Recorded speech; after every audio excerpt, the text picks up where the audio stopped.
Halo guys, bersama saya lagi dalam Alright Nopo Channel dalam segmen Suara Orang Kampung. Alright sahabat-sahabat semua, ya melalui pemerhatian saya, laporan demi laporan yang dilakukan oleh oleh Akbar ya, Sinar ini agak meragukan sahabat-sahabat semua. Ya, adakah ya, laporan yang dilakukan itu sengaja dilakukan untuk ya mempunyai propaganda di belakang semuanya itu?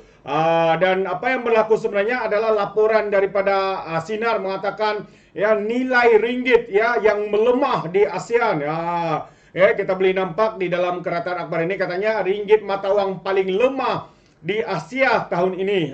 Itu antara kenyataan ataupun tajuk berita yang disiarkan di dalam berita Sinar harian ini, sahabat-sahabat semua. Jangan saya percaya ya, di belakang semua ini mungkin wujudnya satu propaganda nilai ringgit yang sengaja untuk membina persepsi, katanya kerajaan hari ini gagal, katanya Perdana Menteri gagal dan sebagainya. Jadi menarik untuk kita kongsi bersama sahabat-sahabat semua satu huraian ya berkaitan dengan perkara ini. Jadi tanpa membuang masa, saya ingin membawakan kita berita ini untuk kita semua, sahabat-sahabat semua. Ya, sebelum ini Reuters dan juga Sinar melaporkan bahwa ringgit Malaysia merudum sebanyak 5.83% sepanjang tempoh Datuk Seri Anwar Ibrahim memegang jawatan Perdana Menteri Malaysia yang ke-10. Laporan ini sebenarnya sangat meragukan. Ya, seolah-olah sengaja ingin menunjukkan bahawa pentadbiran negara di bawah Perdana Menteri yang ke-10 ini, yaitu Datuk Seri Anwar, adalah terlalu lemah sehingga nilai ringgit merudum terlalu buruk atau terlalu teruk. Benarkah semua itu, sahabat semua? Jadi ini yang menarik juga untuk kita teruskan. Jadi media yang melaporkan sedemikian sepertinya sengaja menyebarkan propaganda untuk memberi persepsi yang negatif kepada kerajaan perpaduan hari ini. Lebih-lebih lagi tak kalah pilihan raya negeri yang semakin hampir. Hakikatnya, sahabat semua, laporan yang diberikan oleh media ini tidak tepat. Semenjak Perdana Menteri kita Datuk Seri Anwar Ibrahim memegang tampuk pemerintahan negara, yang nilai ringgit hanya jatuh sebanyak 5.19% saja, jauh meleset daripada laporan mereka. Itu yang kita mau berikan pencerahan hari ini, sahabat-sahabat semua. Angka yang dilaporkan 5.83%, tetapi sebenarnya ia jatuh hanya sebanyak 5.19%. Ya, jauh meleset daripada laporan yang dilakukan. Jadi angka 5.83% ini adalah turut termasuk waktu pemerintahan Perdana Menteri yang ke-9, Datuk Seri Ismail Sabri, yang mengambil alih pemerintahan daripada Muhyiddin Yassin, yang memulakan sirih kejatuhan ringgit Malaysia apabila menutup sektor ekonomi dan mengurung rakyat di rumah masing-masing. Itu dia, sahabat semua. Mungkin anda lupa sebenarnya yang memulakan kejatuhan nilai wang ringgit ini apabila ekonomi kita ditutup, parlimen ditutup, rakyat dikurung di dalam rumah dengan adanya darurat dan sebagainya. Jadi jika dinilai dan dibandingkan dengan negara-negara dunia yang lain, hakikatnya semua negara dunia mengalami kemerosotan nilai mata wang. Sebagai contoh, China, gergasi ekonomi dunia, mencatat penurunan sebanyak 6.85%. Kemerosotan nilai mata wang hari ini berbeza dengan keadaan biasa.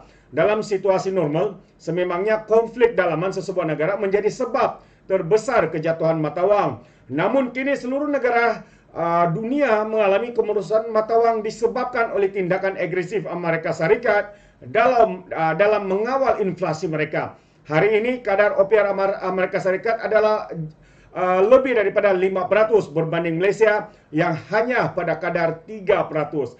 Hal inilah yang sebenarnya menyebabkan pelabur melarikan diri, ya, melarikan pelaburan mereka daripada negara-negara lain ke Amerika Serikat untuk mendapatkan pulangan yang lebih tinggi. Logiknya, lebih tinggi kadar faedah, lebih tinggi pulangan yang bakal diperoleh. Jadi kita, kadar OPR kita 3%, ya Amerika Serikat 5%. Jadi kalau, ya contohnya kalau saya sebagai pelabur, saya ingin melabur kemana? Adakah yang mempunyai kadar faedahnya sebanyak 5% atau ke negara-negara yang lebih rendah seperti Malaysia 3%, sahabat-sahabat semua. Itu dia. Jadi perkara ini sebenarnya sudah diterangkan oleh Datuk Seri Anwar Ibrahim ya bersama dalam jelajahnya Tunku Anwar ya bersama dengan anak-anak muda, dan sudah pun juga diterangkan oleh Datuk Seri Anwar Ibrahim. Tetapi yang meragukan hari ini adalah laporan daripada berita ini yang mengatakan 5.83 penurunan ataupun meleset ataupun itu yang mereka laporkan, tapi sebenarnya jauh daripada apa yang dilaporkan itu, yaitu 5.19% saja. Maka tidak heranlah ya sahabat semua, nilai USD mencanak naik sementara nilai mata wang negara lain merundum. Laporan media Reuters dan juga Sinar pula terbukti mempunyai unsur propaganda kerana melaporkan hal yang mengundang salah faham dalam kalangan rakyat. Itu antara apa yang saya kongsikan sahabat semua, bahwa apa yang dilaporkan oleh beberapa berita ini sebenarnya ya menunjukkan wujudnya propaganda nilai wang, nilai ringgit ya kononnya jauh merudum, tapi sebenarnya apa yang dilaporkan itu tidak tepat, jauh meleset sebenarnya sahabat semua. Contohnya laporan daripada Sinar katakan 5.83%, tapi hakikatnya cuma 5.1 berapa? 18 kah? 18 kalau saya tidak 19 ya, maafkan saya, 19%. Jadi kenapa perkara ini berlaku? Soalnya adakah berita ini pro kepada pembangkang? Adakah berita ini ya sengaja membuat berita seperti ini untuk memberikan kegusaran kepada rakyat, untuk membuat persepsi kepada rakyat kononnya nilai mata wang kita jauh merudum dibandingkan dengan negara-negara lain, sahabat-sahabat semua. Itu persoalannya. Sedangkan perkara ini sebenarnya bermula sejak langkah Sheraton apabila Muhyiddin Yassin mengambil alih tampuk pemerintahan dan menjadi Perdana Menteri Kerajaan Tembok Atap dengan di bawah Kerajaan Perikatan Nasional. Semasa itulah sebenarnya nilai wang ringgit itu merudum lebih dahsyat, lebih kritikal dibandingkan pada ketika ini. Ya, apabila beliau menutup segala ekonomi, ekonomi tidak berkembang, ekonomi tidak bertumbuh, dan rakyat pula dikurung. Walaupun ketika itu ada mengatakan harga minyak lebih rendah. Betul, harga minyak lebih rendah. Tetapi disebabkan apa? Karena tidak ada permintaan yang tinggi. Ya, rakyat berkurung di dalam rumah. Mereka tidak menggunakan kenderaan. Mereka tidak dapat pergi ke mana-mana, menyebabkan harga ataupun permintaan minyak itu merosot. Jadi harganya turut merosot, ya, membuatkan harga itu lebih rendah berbanding hari ini.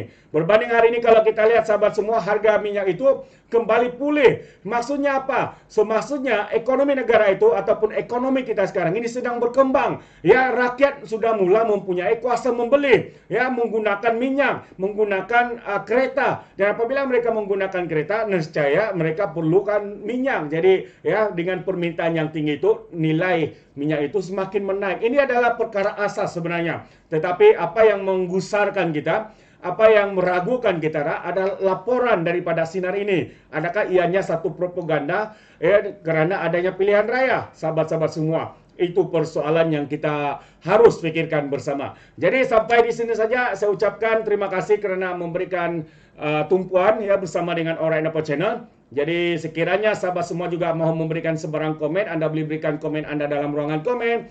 Tapi ingat, komen dengan cara berhemah.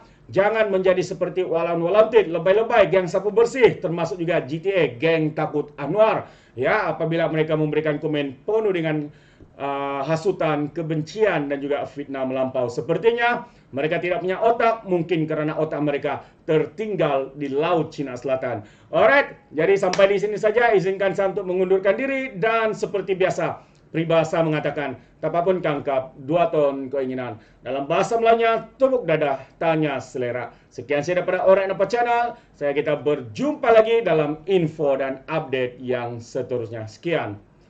Bye-bye.